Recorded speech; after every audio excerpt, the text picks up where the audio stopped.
Interessante. A gente vai acabar... A gente já sabia que ia acabar na EMAF, né? Mas assim, acho que puxa um pouquinho antes o assunto. A gente conversa muito sobre o quadro do que é o cultuar. A gente fala, mano, sobre o culto, como... Enfim, inevitável, a gente congrega. Claro. Mas, em geral, parece que tem um gap de algo que a gente já vivenciou há um tempo atrás, de uma adoração plena, de uma, sabe, de um mover, de um levante da igreja em adoração, que tá num gap, tá no hiato hoje. Será que não é esse o caminho para se tomar de volta essa adoração na comunidade, essa adoração na congregação? Falta essa peça a se encaixar? Porque se a gente parar para falar e perguntar para todo mundo como é que está seu culto, o seu sacerdócio, o seu culto em família, não vai ter muita gente que vai falar que está ok.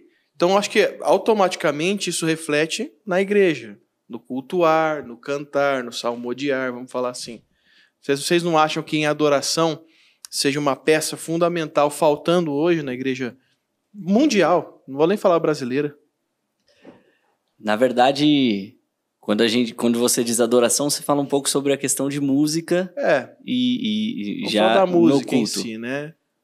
Porque, na verdade, a adoração no culto, envolvendo música ou envolvendo qualquer coisa, é só uma reflexão de tudo que você vem vivendo, né? Você só está refletindo ali em cima algo, porque é um período muito curto para você fazer uma adoração dentro de 24 horas, fazer 2 horas. Mas eu acho que, pelo menos no meu ponto de vista, eu acho que o grande problema que a gente vem enfrentando é que o mercado gospel, crescendo do jeito que vem crescendo, está envolvendo um ponto que as pessoas se preocupam muito com técnica e pouco com essa questão do ensinamento da palavra. Uhum. Então, eu estava conversando com o Ministério de Louvor lá da igreja, com a IMAF Music, e falei um pouco sobre isso com eles. Tinha a discussão de, mas por que eu vou fazer isso com essa música? Essa música aqui, essa música não pede isso. Se a gente for pensar na letra, tal, isso daqui, música não vai pedir isso. Eu falei, a gente vem respeitando a música como arte, mas a gente não vem colocando como Ministério de Louvor um ponto que é muito importante antes da arte da música, que é o propósito de por que estamos aqui. Uhum. Então existe um propósito. Se eu tenho um propósito, eu escolho as músicas. Nós escolhemos as músicas. Que isso, rapaz? Picote aqui. Depois eu falo. Aí depois eu falo, você fala que a implicância é minha. A cadeira. Livramento em pleno 2024. Eu dei uma esticada muito forte. E não é leve, né? É meio assunto sério, mano. Pode continuar, mano. Queria pedir desculpa pro pessoal do meu ateliê, a cadeira. O Hub paga. Você vê que a cadeira é uma arte. É uma arte, pois é. Você quebrou a arte. O Hub paga. Ai, vamos lá. Então, questão de propósito. A gente vem falando sobre isso, então eu acho que a gente escolhe as músicas e dentro do propósito que a gente vem vivendo na adoração, a gente precisa exercer aquela música e apresentar o nosso propósito geral para aquele momento de culto, seja exercendo o nosso ministério no momento do louvor. Por que não liberar uma cura? Por que não liberar uma palavra que vai restaurar casamento? Por que não algo do tipo? E nesse momento eu desrespeitar, entre aspas, a música. O que a música pede. Cara, você falou por que não liberar uma cura? Por que não liberar uma palavra sobre o casamento? A gente geralmente coloca isso na música congregacional, vamos falar assim. Não, tem a música vertical e a música horizontal, a congregacional. Sim. Ultimamente, parece que tem uma falta essa comunicação à igreja, aos santos, que fala de um cultuar. Parece que a galera pegou o estilo worship e tomou aquilo como sendo um culto verdadeiro. Aquele modelo. Quanto mais melancólico for... Quanto mais melancólico, mais de Deus. E fica ali... Aonde que fala isso? Há um princípio básico que nós chamamos dentro da hermenêutica ou da exegese, tanto no louvor quanto na pregação. Toda pregação, todo louvor, ele precisa primeiro ser antropocêntrico. E aí se torna uma aberração. Como assim que o louvor é antropocêntrico? Primeiro o louvor e a pregação precisa ser antropocêntrica, para depois ela se tornar cristocêntrica. Aí você vai me perguntar, por que ela começa como antropocêntrica e depois se torna cristocêntrica? Que é focado no homem. Isso.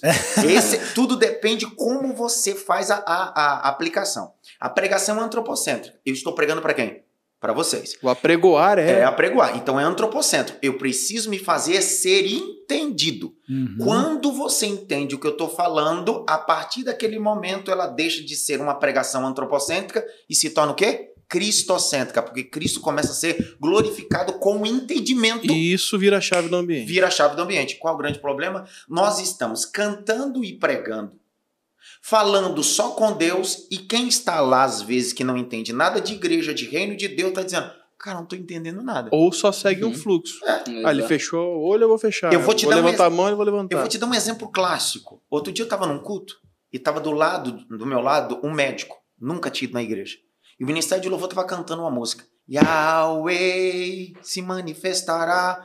E aí a menina falando sobre Yahvé, Yahweh, Yahweh, Yahvé, Yahweh. Eu sei o que é o Yahweh. Eu sei o que é Yahvé. Eu sei tudo isso. Ele estava do lado assim, o que é isso aí?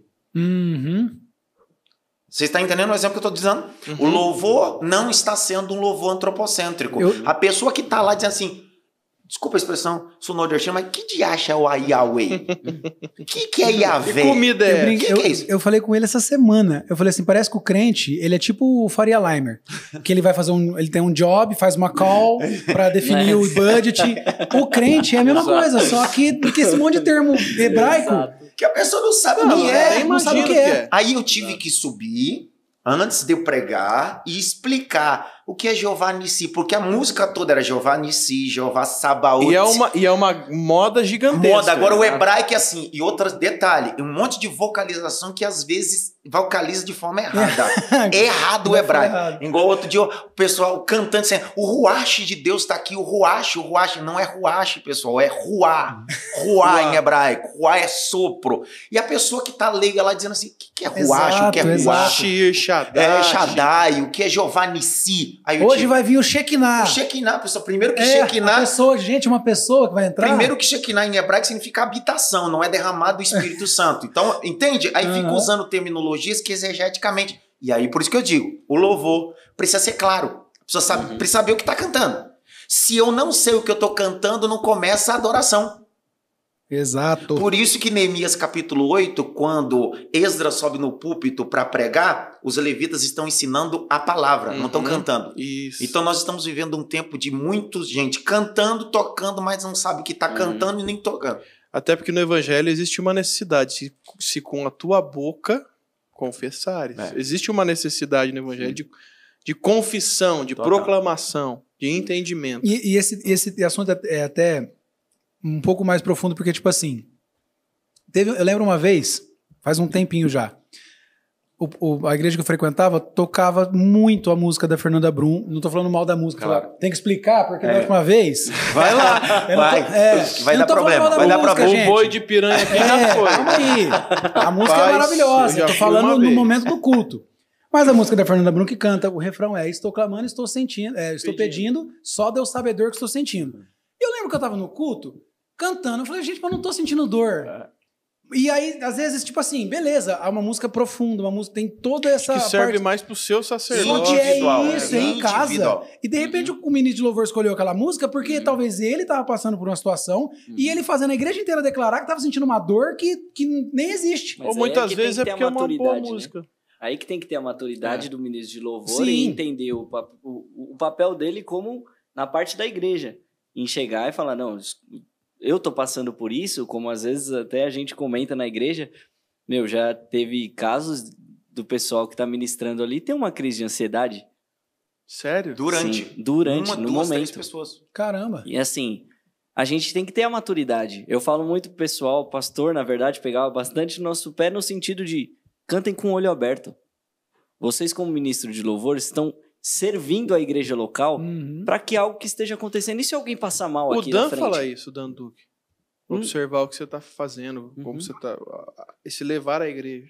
Sim, porque ali em cima você não está responsável pela sua adoração, como nessa música. A pessoa ouvindo em casa, ela é responsável só pela sua individual. Aí é uma adoração individual. É maturidade. Nós estamos tão empobrecidos, enfraquecidos sobre repertório, porque a gente está cantando o que faz sentido para nós, não que faz sentido para a comunidade. Fica a mesma música e toda vez a mesma música e vira um mantra. Mantra, literalmente. É o que nós estamos falando.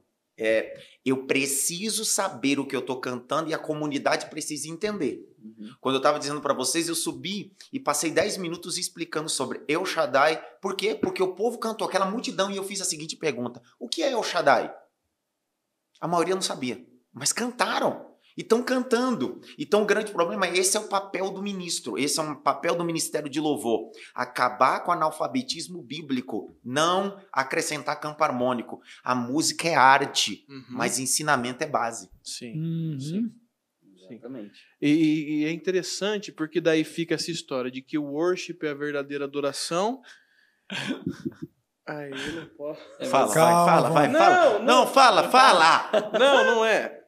É que assim, aí vem essa história, parece que aí traz o congregacional, vamos falar assim, como, não, isso é simplesmente arte, isso é o artista falando.